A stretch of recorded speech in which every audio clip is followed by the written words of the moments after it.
Gutom na ang mga bida at nagpaplanong kumain sa susunod na bayan na may burger at pizza. Nakatagpo sila ng isang batang lalaki at ang kanyang nato na may palayaw na noti. Gayunpaman, mahiyain ang bata at tumakbo palayo, kaya naman nalito ang mga bida. Dumating ang mga bida sa bayan at nakitang may isang festival. Nalaman nilang ito ang Pokemon Street Performer Festival, kung saan ang mga Pokemon ang gumagawa ng mga palabas. May IPAM na naglalakad sa mga stool, isang Machop na gustong kumawala sa mga kadena para patunayan ang lakas nito, isang Cubo na nagja-juggle ng mga Bone Mirang, at isang Exeggutor na mabilis na nagpapalit ng muka. Napanood ng Team Rocket ang mga Pokemon at nagpasya silang tingnan kung alin ang magandang nakawin. Bigla silang nakakita ng isang lalaki na may nato na nagsasabing kaya nitong makita ang hinaharap. Isang batang babae ang lumapit para malaman ang kanyang kapalaran. Lumapit ang nato sa kanya at binigyan ito ng barya. Tumalon-talon ang nato sa mga bato, kaya sinabihan ito ng lalaki na tingnan ang malapit na hinaharap ng bata.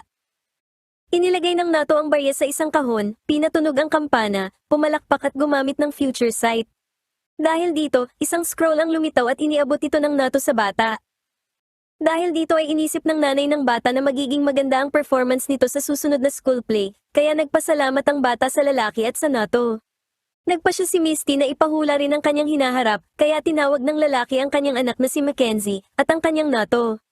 Nakilala ng mga bida ang mahiyain na bata, na agad na namula.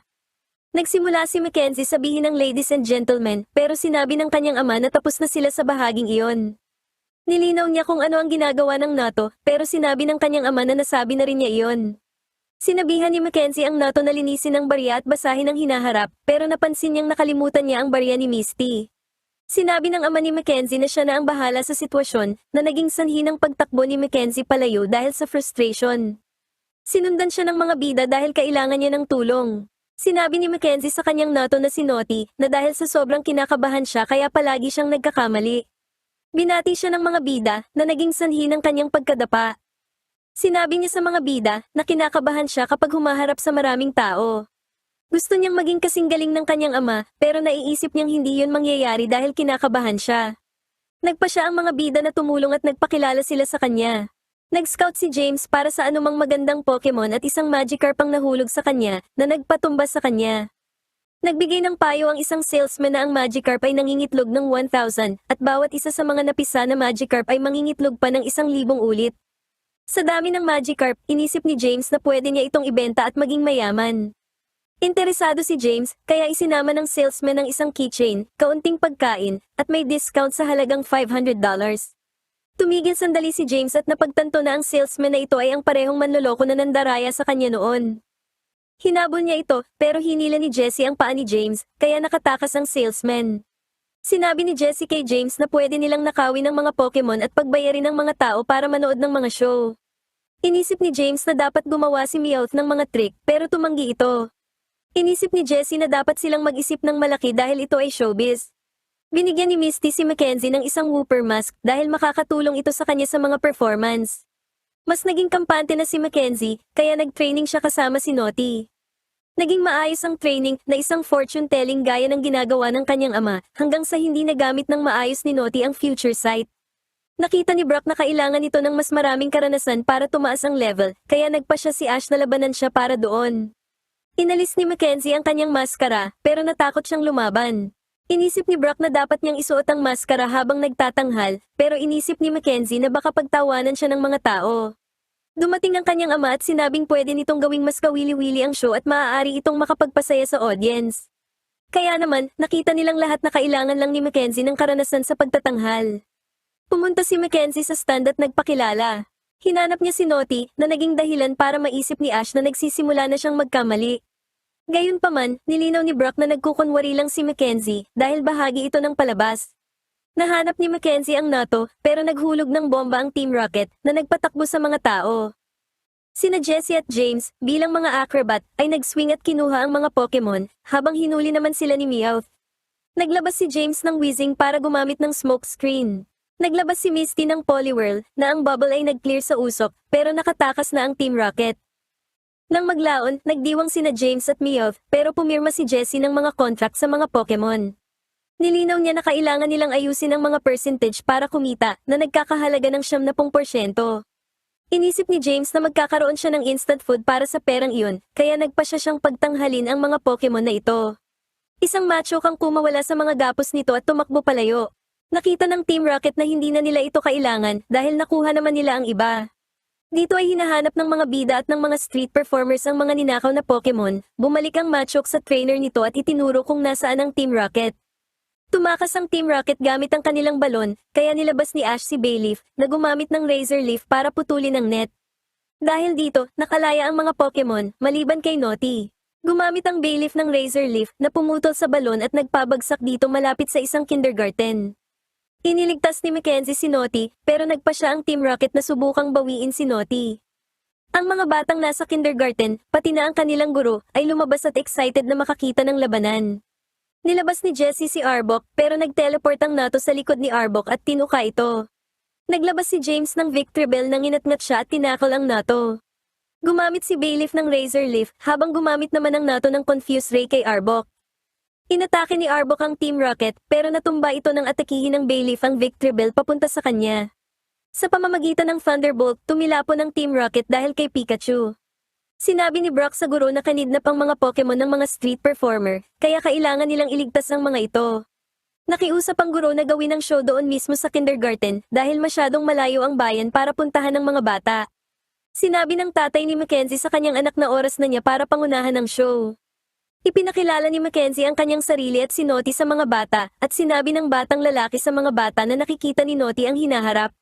Niyanig ni Naughty ang kampana, ipinalakpak ang mga pakpak ng 2 beses, at gumamit ng Future Sight. Matagumpay na nakakuha si Naughty ng isang scroll na nagpasaya sa mga bata habang inalis naman ni Mackenzie ang kanyang maskara. Sinabi ng kanyang ama sa mga bida na ang karanasan ay pwedeng matagal makuha pero nagtuturo ito ng aral sa mga Pokemon at tao. Sinang-ayunan ito ng mga bida, pagkatapos ay kumaway na sila para magpaalam habang nagpapatuloy sila patungo sa Olivine City. Nakakita ang mga bida ng isang X sa lupa. Akala ni Ash ay no parking zone ito, habang naniniwala naman si Brock na baka crop circles ito na gawa ng mga UFO. Nainis ang mga bida dahil may isang bagay na nahulog malapit sa kanila. Isang batang lalaki ang dumating kasama ang kanyang Fearow sa isang Fearow balon at humingi ng paumanhin para sa nangyari. Ipinakilala ng mga bida ang kanilang sarili sa bata na ang pangalan ay Skyler. Sinabi niya sa kanila na ang X ay para sa target practice. Ikinwento ni Skyler na nagsasanay siya sa pagpapalipad ng hot air balloon. Ginamit niya ito dati para i-evolve ang kanyang Spearow tungo sa Fearow, at nagpas siyang gawin itong career. Pumunta sila sa studio ng kanyang ama na siyang nagdisenyo ng mga balon na mukhang Pokemon. Sinabi ni Skyler na may karera kinabukasan, kaya gustong sumali ni Ash. Ipinaalala ni Brock na wala silang balon na masasakyan, pero nagpa siya ang tatay ni Skyler na pahiramin sila ng isa. Ang balon ay hugis Pikachu na ikinatuwa ng Pikachu. Ipinaliwanag ni na Skyler at ng kanyang ama na ang layunin ay lumipad patungo sa target at ihagis ang isang bagay ng pinakamalapit sa gitna nito. Dapat pangunahan ng Pokemon ang balon patungo sa target, kaya naisip ni na Ash at Brock na gamitin sina Noctowl at Crobat. Gayunpaman, sinabi ni Skyler na kailangan nilang sumabay sa hangin para bumilis, pati na rin sa pagtaas at pagbaba ng balon. Para ipakita ito sa kanila, lumitaw si Fearow at naramdaman ang hangin. Nagbagsak ng singsing si Skyler, kaya kinuha ito ni Fearow at hinila ang balon. Inilabas ni Ash si Noctowl at ginawa rin ang parehong bagay. Sinabihan niya itong humila ng mabilis hanggat makakaya nito, na naging sanhi ng pagkatumba ng mga bida dahil masyadong mabilis ang lipad ni Noctowl. Sinabihan siya ni Ash na magbagal, habang sinindihan naman ni Brock ang apoy ng balon para tumaas ito. Nakita ni na Jessie at James ang nangyari at nagtaka kung paano nakakuha ng balon ang mga bida.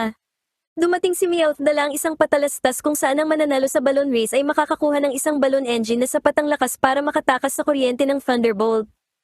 Nakita ni na Jessie at James na kailangan nilang manalo rito, kaya nagplano silang magnakaw. Tumutol si Meowth dahil gusto niyang manalo ng tapat. Inakala ni James na may lagnat siya, habang naghanda naman si Jessie ng thermometer. Desidido si Meowth na manalo para patunayan ang kanyang galing bilang isang hot air balloon pilot. Noong gabi, nagpa siya sina Jessie at James na magsagawa ng sabotahe para matiyak na mananalo agad si Meowth. Kinabukasan, hinangaan ng mga bida ang mga balon at naisip na kayang manalo ni Skyler dahil siya, ang kanyang ama, at si Fearow ay bumubuo ng magandang samahan na kailangan para manalo. Nag-register ang Team Rocket at inilagay ang pangalan ni Meowth. Sinabi ng overseer na hindi kailangang ilagay ang pangalan ng Pokemon, pero nagalit si Meowth at sinabing siya ang pilot. Sinabi ng ama ni Skyler sa mga bida na dapat muna nilang ma-enjoy ang karanasan dahil sila ay maituturing na mga panalo na rin, kahit hindi sila manalo sa karera. Nagpasalamat ang mga bida sa kanya, pero nakita nila ang balon ng Team Rocket. Ipinaalala sa kanila ni Ash na sila ang team losers, pero sumagot si Meowth na magaling siya sa pagpapalipad ng balon at hindi siya mandadaya para manalo. Nagulat ang mga bida sa pahayag na iyon.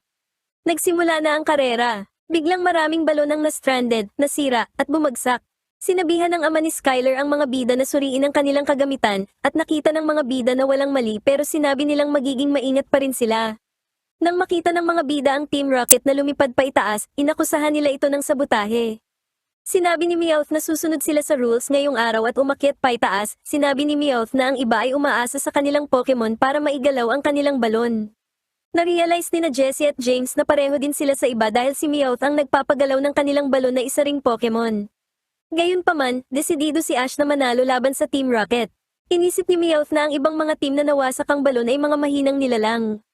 Alam ni na Jessie at James na dahil sa kanilang lihim na plano kaya nila mapapanalunan ng engine, kaya inilabas ni James si Weezing para gumamit ng smog upang takpan ang hangin. Ilang balon ang bumagsak, habang kumbinsido ang mga bida na sinabotahin ng Team Rocket ang mga balon. Tumutol si Meowth sa planong iyon, pero alam ni na James at Jessie na ito ang mas madaling paraan para manalo. Nagalit si Meowth, pero inilabas ni Jessie si Arbok para patamaan ang mga balon gamit ang Poison Sting. Umiwas ang balon ng mga bida at ni Skyler, na naging sanhi ng pagbagsak ng isa pang kalahok. Masaya sina Jessie at James pero kinalmot sila ni Meowth. Sinabi ni Jessie na tinutulungan lang nila siya, habang gusto namang malaman ni James kung gustong maging winner o loser ni Meowth. Sumagot si Meowth na pwedeng loser siya pero mayroon siyang dangal. Dahil wala silang tiwala sa kakayahan ni Meowth na manalo, iginapos ni na Jessie at James si Meowth. Lumapit ang isang bagyo, kaya gumamit sina Jessie at James ng jet para bumilis at manalo. Umihip ang hangin habang sinisikap ni na Firo at Noctowl na mapanatili ang balanse. Namatay ang apoy ng balon ng mga bida dahil nasira ng Poison Sting ni Arbok ang burner, kaya sinabihan sila ng ama ni Skyler na muling itong sindihan. Inilabas ni Ash si Cyndaquil na gumamit ng flamethrower para sa pagsisindi. Papunta ang balon sa isang canyon, kaya gumamit si Cyndaquil ng sagad na lakas para makalampas ang balon paitaas. Lumabas ang balon ng Team Rocket mula sa bagyo. Kampante sina Jessie at James na mananalo sila. Gayunpaman, lumabas din ang balon ng mga bida at ni Skyler mula sa bagyo, habang hinahangaan ni Meowth ang paggalaw ng balon ng mga bida gamit lamang ang Pokemon.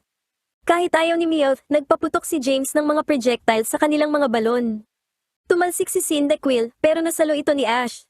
Dahil dito, nahulog si Ash at si Cyndaquil ay nagpatuloy sa pagsisindi, habang si Pikachu naman ay gumamit ng Thunderbolt sa Team Rocket. Umalis ang Team Rocket gamit ang jet. Sumakay naman si Pikachu sa likod ni Noctowl habang lumalapit sila sa kanilang balon.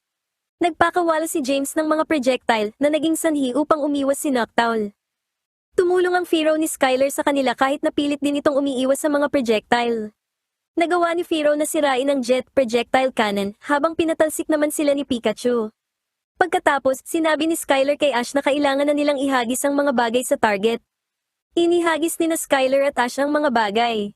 Naghiyawan ang mga tao habang sinabi ng mga reward presenters na parehong lumapag ang mga bagay sa iisang lugar, kaya parehong nanalo ang mga bida at ang team ni Skyler.